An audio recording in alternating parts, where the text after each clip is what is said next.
Hello viewer, welcome back to our channel maths zone with PP. मैं संजीव कुमार आज आपको class 12 की अर्थशास्त्र बुक 2 की चैप्टर 4 जो हमारी राष्ट्रीय आय की आकलन की विधियां हैं उसकी डिटेल जानकारी देता हूं और उससे रिलेटेड सारी इंपॉर्टेंट पॉइंट्स बताता हूं। तो आइए स्टार्ट होते हैं अब। तो आइए आज की क्लास मैं इस टॉपिक से स्टार्ट कर जो हमारी कारक आय का वर्गीकरण या प्रकार है जिसे हम क्लासिफिकेशन और टाइप्स ऑफ फैक्टर इनकम कहते हैं। तो आइए इसे स्टार्ट करते हैं। तो विस्तृत रूप से कारक आय को निम्नलिखित ढंग से वर्गीकृत किया जाता है। पहली पॉइंट है कर्मचारियों का पारिश्रमिक जिसे हम कंपनसेशन ऑफ एम्प्लॉइज बोलते हैं। इससे अभिप्राय कर्मचारियों द्वारा अपने नियोजकों को दी गई श्रम सेवा के लिए पुरस्कार के रूप में प्राप्त लाभों नगद या किस्म रूप में के जोड़ में है। इसमें निम्नलिखित घटक शामिल है। पहला होता है नगद मजदूरी या वेतन जिसे हम wages and salaries in cash बोलते हैं। इससे अभिप्राय है नियोजकों द्वारा कर्मचारियों को नगद भुगतान करना या उनके वेतन खाते यानी सैलरी अकाउंट में नगद हस्तांतरित करना। दिए जाने वाली सभी मौद्रिक लाभ जैसे मूल वेतन, रियासतें, बोनस आदि शामिल है के कुल जोड़ में है। इसे लेखा वर्ष की अवधि में किए गए काम के लिए प्रतिफल यानी पुरस्कार के रूप में मिलता है। अगली पॉइंट हमारी किस्म के रूप में भुगतान यानी पेमेंट इन काइंड। इससे अभिप्राय नियोजकों या कर्मचारियों को किस्म के रूप में दिए गए लाभों अर्थात गैर मौद्रिक लाभों जैसे किराया मुक्त आवास से है। दूसरी है सामाजिक सुरक्षा में नियोजकों का योगदान यानी employers contribution to social security. इससे अभिप्राय उन भुगतानों से है जो नियोजकों द्वारा कर्मचारियों के लिए किए जाते हैं जैसे प्रोविडेंट फंड कहते हैं। अगली है सेवानिवृत्ति पेंशन जिसे हम पेंशन ऑन रिटायरमेंट बोलते हैं। तो विशेष रूप से इससे अभिप्राय वृद्धावस्था पेंशन यानी ओल्ड एज पेंशन से नहीं है। इससे अभिप्राय केवल सेवानिवृत्ति पेंशन से है जो नियोजकों तथा कर्मचारियों के बीच हुए सेवा अनुबंध यानी सर्विस कॉन्ट्रैक्ट का एक भाग है। अब हम अगला पॉइंट देखेंगे क्या करें और क्या ना करें यानी डूज एंड डोंट्स। तो इसमें स्टेटमेंट एक तरफ रखते हैं, दूसरी तरफ कारण यानी स्टेटमेंट्स एंड रीजन। तो आइए इसमें पहली पॉइंट देखते हैं। तो आइए हम स्टेटमेंट के अंतर्गत देखते हैं व्यवसायिक खर्चों के लिए प्रतिरूप के रूप में कर्मचारियों द्वारा प्राप्त धनराशि को कर्मचारियों के पारिश्रमिक में शामिल नहीं किया जाता है। जबकि इसका कारण क्या है? क्योंकि इसे फर्म के मध्यवर्ती उपभोग में शामिल किया जाता है। अब दूसरा, कार्य के लिए आवश्यक कोई भी सुविधा अथवा उत्पाद जिसे वह अपने व्यक्तिगत उपभोग में अपनी इच्छानुसार प्रयोग नहीं कर सकता, इसे कर्मचारियों के पारिश्रमिक में शामिल नहीं किया जाता है। उदाहरण के लिए कार्य के दौरान पहनी जाने वाली वर्दी। तो इसका कारण है इसे फर्म के मध्यवर्ती उपभोग के अंतर्गत शामिल किया जाता है। अब हम तीसरा पॉइंट देखेंगे। तो तीसरे पक्ष जैसे बीमा कंपनियों से प्राप्त किसी भी वित्तीय सहायता को इसमें शामिल नहीं किया जाता है। अब तीसरा कारण इसमें तीसरा पक्ष इस स्थिति में बीमा कंपनी घायल श्रमिकों के नियोक्ता नहीं है। अब अगली पॉइंट, कर्मचारियों द्वारा सामाजिक सुरक्षा योजनाओं के लिए किए गए किसी भी अंशदान को इसमें शामिल नहीं किया जाता है। इसके कारण ऐसे योगदान का भुगतान कर्मचारियों के पारिश्रमिक में से किया जाता है। अब अगली पॉइंट, गैर कारक आय को इसमें शामिल नहीं किया जाता है। इसका कारण ये आय अर्थव्यवस्था में किसी भी मूल्य वृद्धि के अनुरूप नहीं होती है। तो ये हमने डूज एंड डोंट्स देखा। अगली पॉइंट हमारी प्रचालन अधिशेष यानी ऑपरेटिंग सरप्लस है। इससे अभिप्राय संपत्ति या उद्यमशीलता से प्राप्त आय से है। इसमें निम्नलिखित मदें शामिल होती है।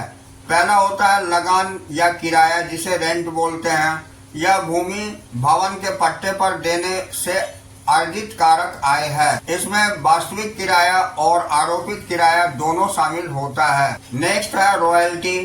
इससे अभिप्राय बौद्धिक संपत्ति यानी इंटेलेक्चुअल प्रॉपर्टी या उपभूमि परिसंपत्तियों इंटेलेक्चुअल प्रॉपर्टी और सबसॉइल एसेट्स के उपयोग के अधिकार को उधार देने से अर्जित आय से है जैसे कोयला, प्राकृतिक गैस आदि खनिज भंडारों पर अधिकार। अगली है ब्याज जिसे इंटरेस्ट बोलते हैं। तो इससे अभिप्राय उधार ली गई धनराशि से है।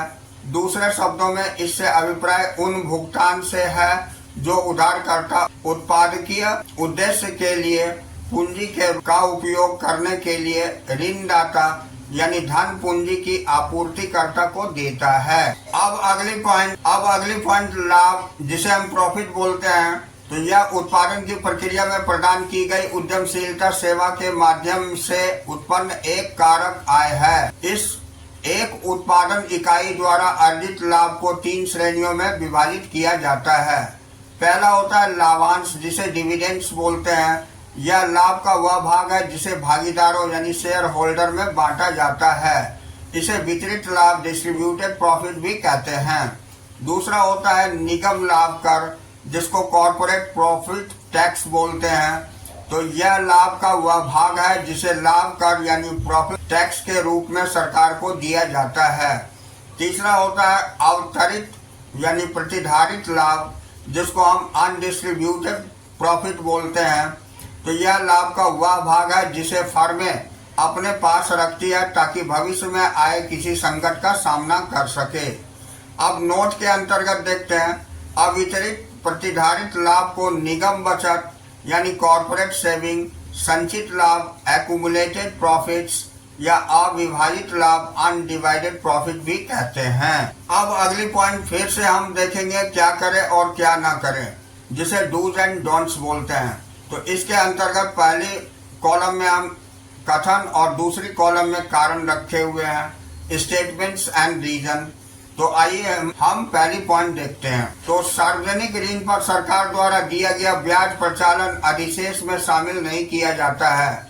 इसका कारण है सार्वजनिक ऋण द्वारा प्राप्त किए गए फंड का प्रयोग केवल उपभोग के उद्देश्य अर्थात उपभोग कार्यों से किया गया माना जाता है। अब दूसरी पॉइंट, उपभोक्ताओं द्वारा ऋण पर किया गया ब्याज का भुगतान प्रचालन अधिशेष में शामिल नहीं किया जाता है। इसका कारण उपभोक्ताओं द्वारा लिए गए ऋण को केवल उपभोग के उद्देश्य के लिए प्रयोग किया जाता है। तीसरी पॉइंट, एक फर्म द्वारा दूसरे फर्म को किया गया ब्याज का भुगतान इसमें शामिल नहीं किया जाता है। इसका कारण है यह वस्तुओं और सेवाओं के उत्पादन के स्थान पर आय के हस्तांतरण को दर्शाता है। अब चौथी पॉइंट, राष्ट्रीय आय या घरेलू आय में ऋण पर दिया गया ब्याज शामिल किया जाता है यदि इसे उत्पादकीय उद्देश्य में प्रयोग किया गया है। अब इसका कारण, ऋणों पर दिया गया ब्याज केवल तभी राष्ट्रीय आय के अनुमान में शामिल किया जाता है जब ऋण की राशि का प्रयोग उत्पादन के उद्देश्य से किया जाता है। अब हम अगली पॉइंट देखेंगे, मिश्रित आय, जिसे मिक्स्ड इनकम बोलते हैं। तो मिश्रित आय स्वनियोजित सेल्फ एम्प्लॉयड व्यक्तियों की आय को कहते हैं। ये व्यक्ति अपने पारिवारिक उद्यम में अपने श्रम, भूमि, पूंजी तथा उद्यमशीलता का प्रयोग करते हैं। यह आय मजदूरी, लगान, ब्याज और लाभ का मिश्रण यानी मिक्सचर होती है, तभी इसे मिश्रित आय कहते हैं। अब नेक्स्ट पॉइंट, मजदूरी, लगान, ब्याज तथा लाभ का अलग से अनुमान संभव नहीं होता क्योंकि उत्पादन के कारकों को बाजार से भाड़े पर या खरीदा नहीं जाता।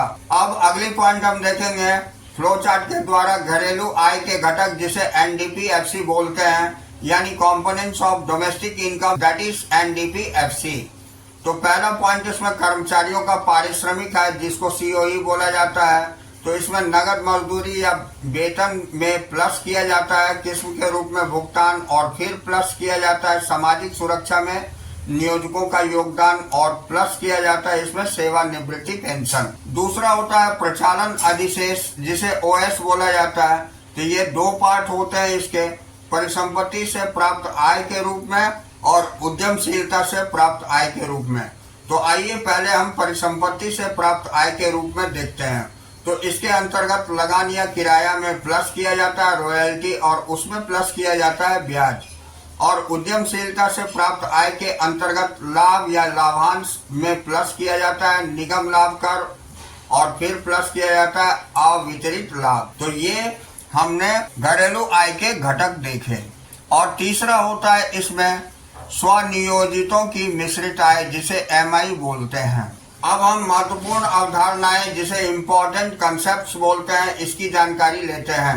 तो इसमें पहली पॉइंट है कारक लागत पर शुद्ध घरेलू उत्पाद जिसे हम एनडीपीएफसी बोलते हैं बराबर होता है एक लेखा वर्ष के दौरान एक देश की घरेलू सीमा के अंदर सृजित कारक आय का कुल जोड़। संक्षेप में इसे घरेलू आय यानी डोमेस्टिक इनकम कहा जाता है। अब विदेशों से प्राप्त शुद्ध कारक आय एनएफआईए को कारक लागत पर शुद्ध घरेलू उत्पाद एनडीपीएफसी में जोड़कर राष्ट्रीय आय यानी एनएनपीएफसी का अनुमान लगाया जाता है, जिसे हम इस प्रकार भी कह सकते हैं कारक लागत पर शुद्ध राष्ट्रीय आय एनएनपीएफसी बराबर होता है कारक लागत पर शुद्ध घरेलू उत्पाद एनडीपीएफसी और प्लस विदेशों से प्राप्त शुद्ध कारक आय। अब अगली टॉपिक हम देखते हैं। तो अगली टॉपिक हमारी आय विधि द्वारा राष्ट्रीय आय का आकलन करने में शामिल चरण है, यानी steps involve in estimating national income by income method. तो आइए इसकी डिटेल जानकारी प्राप्त करते हैं। तो आय विधि द्वारा राष्ट्रीय आय का आकलन करने में निम्नलिखित चरण शामिल होते हैं। स्टेप फर्स्ट, जिसको हम चरण 1 बोलते हैं, तो आय सृजित करने वाली इकाइयों की पहचान करना तथा उन्हें अर्थव्यवस्था के विभिन्न क्षेत्रों में वर्गीकृत करना, यानी प्राथमिक क्षेत्र, द्वितीयक क्षेत्र और तृतीयक क्षेत्र में। अब हम स्टेप 1 के अंतर्गत इसे कह सकते हैं identify income generating units and classify them across different sectors of the economy, namely primary sector, secondary sector and tertiary sector. अब हम स्टेप 2 देखते हैं, जिसे चरण 2 बोलते हैं। तो कारक आय यानी भुगतान की वर्गीकरण तथा अनुमान लगाना। स्टेप 2 के अंतर्गत classification and estimation of factor income या पेमेंट बोलते हैं। तो कारक आय को इस प्रकार वर्गीकृत किया जाता है। पहला होता है कर्मचारियों का पारिश्रमिक, जिसको हम कंपनसेशन ऑफ एम्प्लॉयज बोलते हैं, सीओई। दूसरा होता है किराया तथा रॉयल्टी। तीसरा ब्याज तथा चौथा होता है लाभ। अब हम यहाँ भी आय विधि का फ्लो चार्ट से जानकारी ले सकते हैं। तो आय विधि यानी इनकम मेथड, जिसमें हमारी कर्मचारियों का पारिश्रमिक में प्लस किया जाता है प्रचालन अधिशेष और लगान किराया प्लस रॉयल्टी प्लस ब्याज प्लस लाभ बोलते हैं, और इसमें प्लस किया जाता है स्वनियोजितों की मिश्रित आय। अब इससे हमारी घरेलू आय हो जाती है, जिसे हम एनडीपीएफसी बोलते हैं, और इसमें जब हम प्लस कर देते हैं विदेशों से प्राप्त शुद्ध कारक आय, तो ये हमारी राष्ट्रीय आय जिसको हम एनएनपीएफसी बोलते हैं प्राप्त हो जाती है। अब आइए आगे हम देखते हैं। तो लगान या किराया, रॉयल्टी, ब्याज तथा लाभ का एक साथ जोड़ प्रचालन अधिशेष ऑपरेटिंग सरप्लस ओएस कहलाता है। स्वनियोजित व्यक्तियों की स्थिति में स्वनियोजितों की मिश्रित आय यानी मिक्स्ड इनकम एमआई को एक भिन्न श्रेणी में रखा जाता है। ये व्यक्ति प्राय उत्पादन के स्वामित्व वाले कारकों का प्रयोग करते हैं और इसलिए कारक आय का सृजन लगान या किराया, ब्याज, मजदूरी तथा लाभ के मिश्रण के रूप में होता है। अब हम स्टेप 3 देखेंगे, घरेलू आय अर्थात एनडीपीएफसी की गणना करना। तो स्टेप 3 के अंतर्गत calculation of domestic income namely NDPFC, तो सभी क्षेत्रों की कारक आय का कुल जोड़ घरेलू आय का प्रदान करता है, यानी एनडीपीएफसी बराबर होता है COE plus OS plus MI. अब स्टेप 4 देखते हैं। तो स्टेप 4 के अंतर्गत राष्ट्रीय आय अर्थात एनएनपीएफसी की गणना करना। तो स्टेप 4 में है कैलकुलेशन ऑफ नेशनल इनकम नेमली एनएनपीएफसी। अब इसे हम देखते हैं। राष्ट्रीय आय का अनुमान लगाने के लिए एनडीपीएफसी को एनएनपीएफसी में परिवर्तित करने की आवश्यकता होती है। इसके लिए एनडीपीएफसी में विदेशों से प्राप्त शुद्ध कारक आय एनएफआईए को जोड़ा जाता है, जिसे हम यहाँ देख सकते हैं। एनएनपीएफसी बराबर होता है एनडीपीएफसी प्लस विदेशों से प्राप्त शुद्ध कारक आय। अब हम अगली टॉपिक देखेंगे आय विधि संबंधी सावधानियां, जिसे हम प्रिकॉशंस रिगार्डिंग इनकम मेथड्स बोलते हैं। तो आय विधि का प्रयोग करते समय निम्नलिखित सावधानियां आवश्यक है।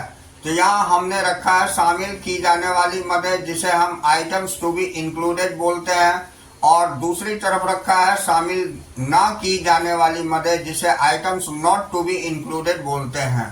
तो आइए इसकी डिटेल जानकारी प्राप्त करें। तो शामिल की जाने वाली में पहला है वृद्धावस्था पेंशन। कारण इसका होता है यह कर्मचारियों के पारिश्रमिक का भाग है, और जो शामिल नहीं होती है वो हस्तांतरित आय है, जिसको हम ट्रांसफर अर्निंग्स बोलते हैं, जैसे वृद्धावस्था पेंशन, बेरोजगारी भत्ता, छात्रवृत्तियां, जेब खर्च आदि। इसका कारण है हस्तांतरण आय के फलस्वरूप अर्थव्यवस्था में कोई मूल्य वृद्धि नहीं होती। अब हम दूसरी पॉइंट देखते हैं, पुरानी वस्तुओं की बिक्री तथा खरीद पर किए जाने वाले कमीशन या दलाली। इसका कारण है यह कारक सेवाओं की पुरस्कार होती है।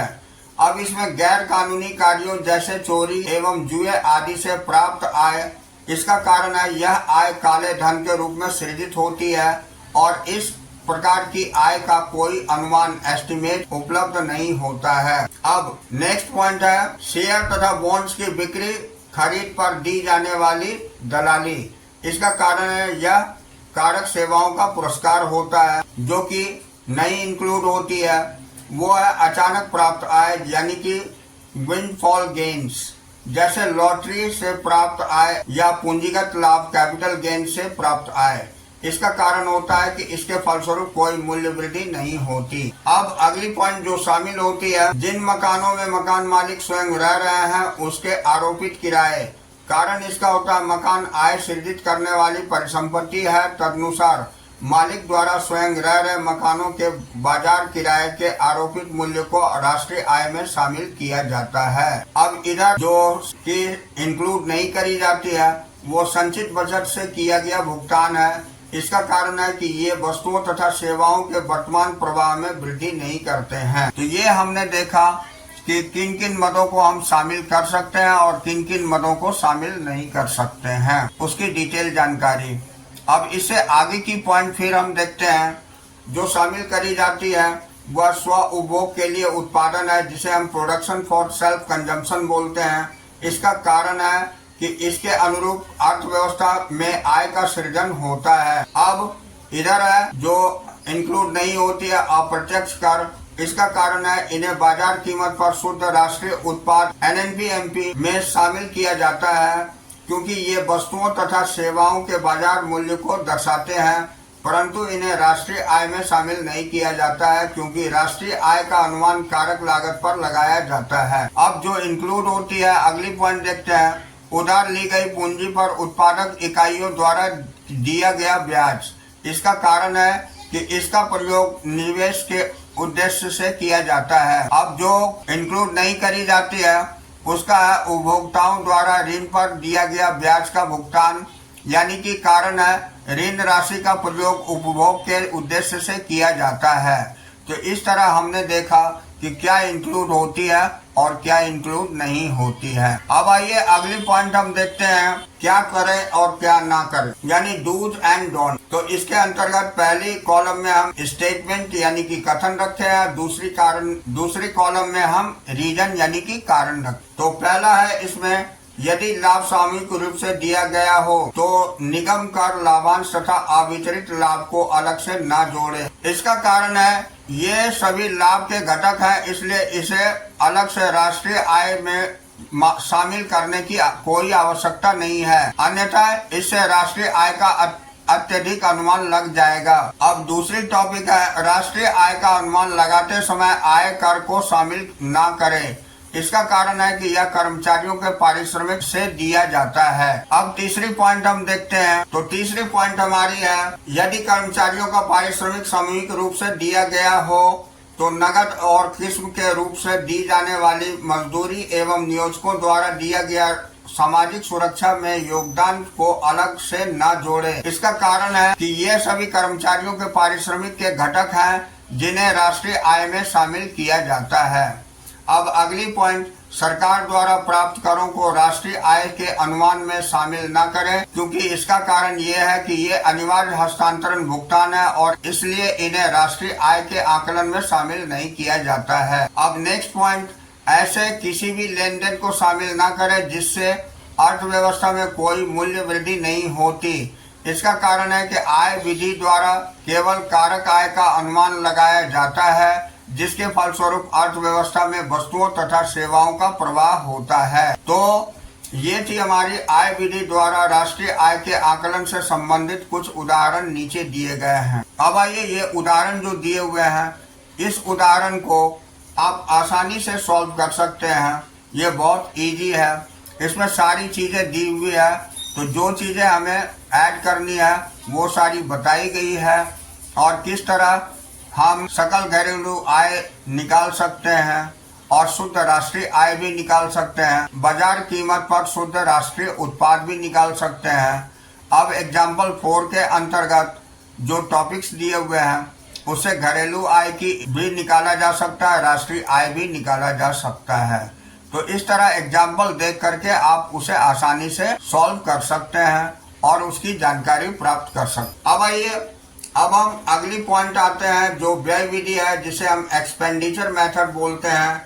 तो ये क्या होती है इसकी डिटेल जानकारी प्राप्त करते हैं। तो इसके अंतर्गत व्यय विधि द्वारा एक लेखा वर्ष के दौरान अर्थव्यवस्था में उत्पादित अंतिम वस्तुओं तथा सेवाओं को खरीदने पर किए गए व्यय के रूप में राष्ट्रीय आय को मापा जाता है। क्योंकि अंतिम व्यय में उपभोग सी तथा निवेश आई सम्मिलित होता है, इस कारण इसे उपभोग तथा निवेश विधि यानी कि कंजम्पशन एंड इन्वेस्टमेंट मेथड भी बोलते हैं या आय विन्यास विधि यानी इनकम डिस्पोजल मेथड भी कहते हैं। अब आइए नेक्स्ट पॉइंट हम देखते हैं। तो नेक्स्ट पॉइंट के अंतर्गत एक लेखा वर्ष के दौरान उत्पादित अंतिम वस्तुओं एक देश की घरेलू सीमा के अंदर पर किए गए व्यय का अनुमान बाजार कीमत पर सकल घरेलू उत्पाद जीडीपी एमपी के बराबर होता है। इससे विदेशों से प्राप्त शुद्ध कारक आय को जोड़कर कारक लागत पर शुद्ध राष्ट्रीय उत्पाद एनएनपीएफसी या राष्ट्रीय आय ज्ञात की जाती है। नेक्स्ट पॉइंट है हमारी अंतिम व्यय का वर्गीकरण। नेक्स्ट पॉइंट है हमारी अंतिम व्यय का वर्गीकरण,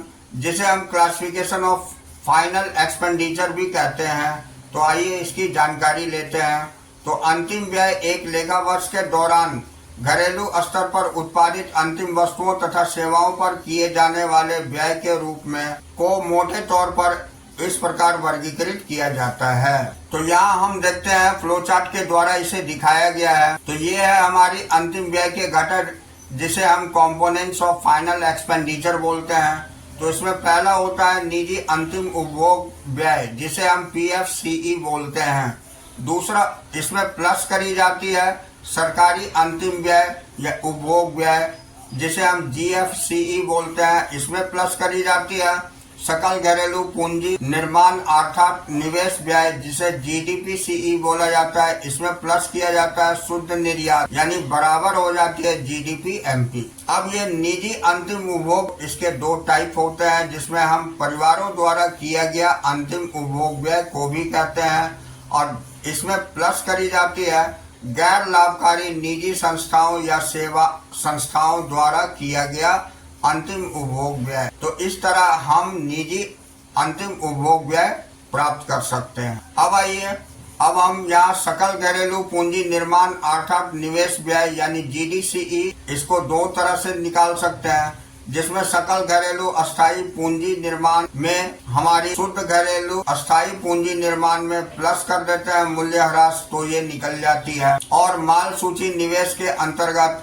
अंतिम स्टॉक में माइनस कर देते हैं हम प्रारंभिक स्टॉक, तो इससे माल सूची निवेश निकल जाती है। अब शुद्ध निर्यात निकालने के लिए हमें निर्यात जो एक्स होती है इसमें माइनस करनी होती है आयात यानी एम, एक्स माइनस एम कर देते हैं तो शुद्ध निर्यात निकल जाती है। तो इस तरह हमने देखा कि ये सारी चीजों को अगर हम प्लस कर दें तो ये जीडीपी एमपी निकल जाती है। अब नेक्स्ट पॉइंट हमारी है निजी अंतिम उपभोग व्यय, जिसे हम पीएफसीई बोलते हैं, यानी प्राइवेट फाइनल कंजम्पशन एक्सपेंडिचर पीएफसीई। इससे अभिप्राय व्यक्तियों, परिवारों तथा गैर लाभ वाली निजी संस्थाओं या सेवा संस्थाओं जैसे हेल्पेज द्वारा अंतिम वस्तुओं तथा सेवाओं पर किए गए व्यय से है। इससे निम्नलिखित सम्मिलित होते हैं।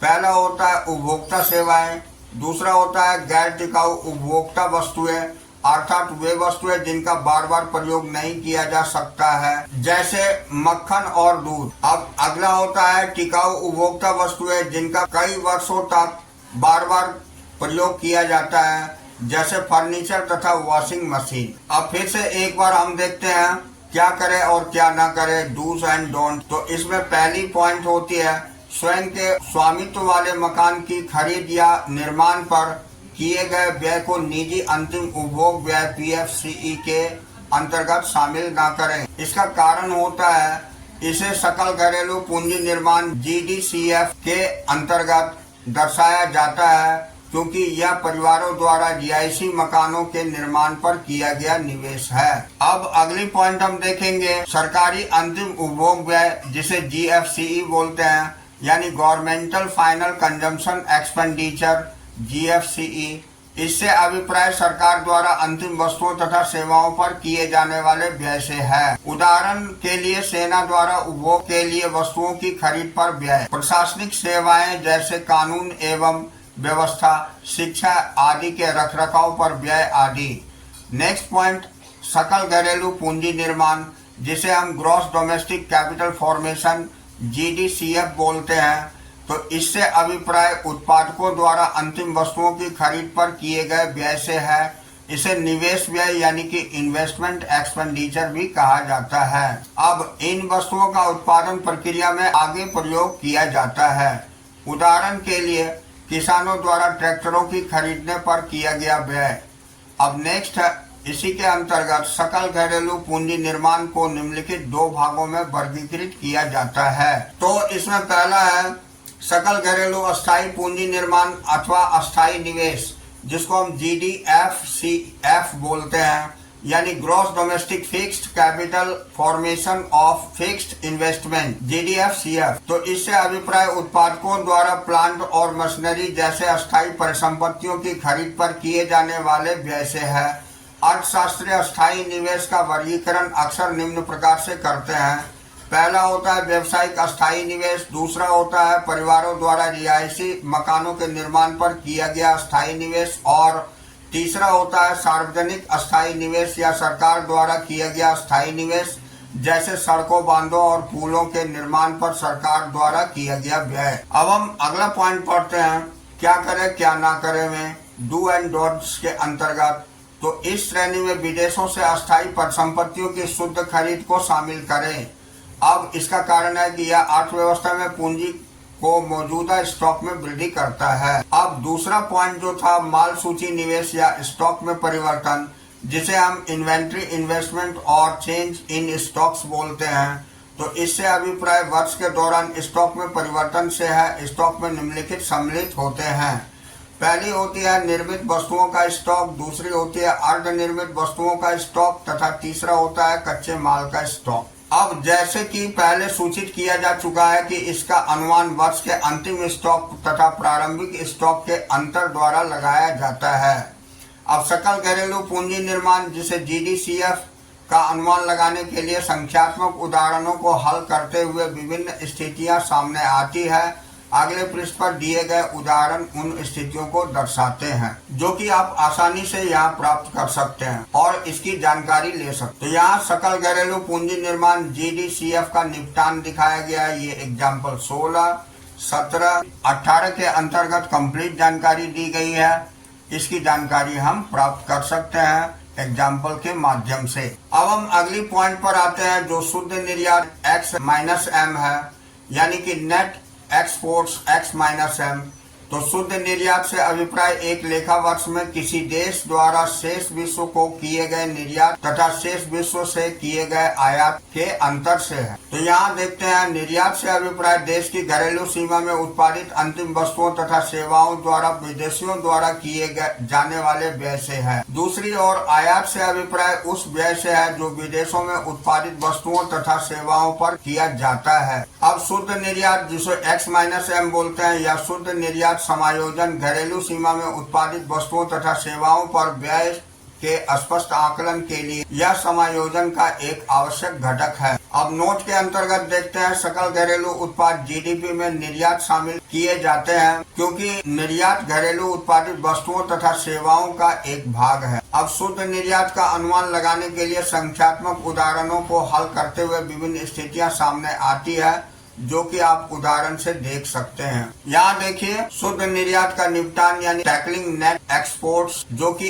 एग्जाम्पल 19, 20, 21 एंड 22 और 23 के अंतर्गत आप देख सकते हैं। अब इसी के अंतर्गत एक लेखा वर्ष के दौरान घरेलू सीमा में उत्पादित वस्तुओं तथा सेवाओं पर हुए व्यय के कुल जोड़ को बाजार कीमत पर सकल घरेलू उत्पाद GDP-MP कहा जाता है। अब GDP-MP बाजार कीमत पर सकल घरेलू उत्पाद का अनुमान लगाने के बाद हम निम्न समीकरण के आधार पर NNP-FC यानी राष्ट्रीय आय ज्ञात करते हैं। तो ये हम यहाँ देखते हैं, शुद्ध राष्ट्रीय उत्पाद NNP-FC बराबर होता है बाजार कीमत पर सकल घरेलू उत्पाद यानी GDP-MP माइनस मूल्य ह्रास माइनस शुद्ध अप्रत्यक्ष कर और प्लस विदेशों से प्राप्त शुद्ध कारक आय। अब हम यहाँ तालिका के अंतर्गत देख सकते हैं शुद्ध निर्यात बनाम विदेशों से प्राप्त शुद्ध कारक आय, जिसे हम net exports versus net factor income from abroad कहते हैं। तो आइए यहाँ पहली कॉलम में हम शुद्ध निर्यात यानी नेट एक्सपोर्ट रखे हुए हैं, दूसरी कॉलम में विदेशों से प्राप्त शुद्ध कारक आय जिसे net factor income from abroad बोलते हैं वो रखे हैं। तो आइए सबसे पहले हम मीनिंग यानी कि अर्थ जानते हैं। तो शुद्ध निर्यात से अभिप्राय वस्तुओं के निर्यातों या आयातों के अंतर से है। अब यहाँ विदेशों से प्राप्त शुद्ध कारक आय से अभिप्राय हमारे देश के घरेलू सीमा से गैर निवासियों द्वारा अर्जित कारक आय की तुलना में विश्व की बाकी हिस्सों से हमारे निवेशियों द्वारा अर्जित कारक आय की अधिकता से है। अब इसका फॉर्मूला बताते हैं जिसे सूत्र बोलते हैं। तो निर्यात माइनस आयात यानी X माइनस M, और इसमें होता है कि शेष विश्व से हमारे निवासियों द्वारा प्राप्त कारक आय माइनस हमारे देश की घरेलू सीमा में गैर निवासियों को भुगतान की गई कारक आय। अब हम तीसरा रूपांतर देखते हैं जिसे हम वेरिएंट बोलते हैं। तो यह घरेलू आय का एक भाग है जबकि यह राष्ट्रीय आय का एक भाग है। तो इस तरह यहाँ हमारी आज की क्लास ओवर होती है। अगले दिन फिर हम अगली टॉपिक से चलेंगे। तो that's all for today, we will meet again on the next class.